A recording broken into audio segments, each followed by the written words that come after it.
¿Qué dirías si los pájaros se sublevaran un día y en grito de rebeldía te aprisionaran a ti?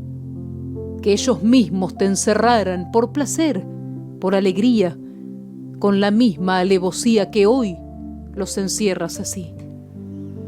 Puede ser que entonces, con la penitencia, sepas cuánto vale el poder volver, cuánto sufre el alma por la larga ausencia de lo que más nunca volverás a ver.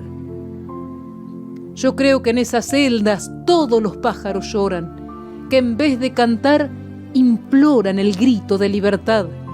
Las alas no se someten con un puñado de alpiste, si la libertad consiste volar a su voluntad.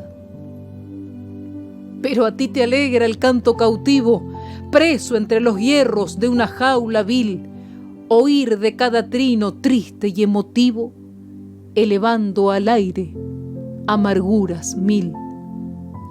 Dios creó los vistosos pájaros para que con sus donaires embellecieran el aire de música y de color.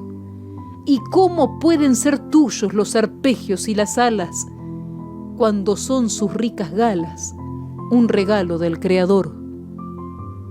De las aves presas, su música es llanto, de esclavos que piden a gritos perdón. Yo cuando los oigo me entristezco tanto que por mis mejillas rueda un lagrimón.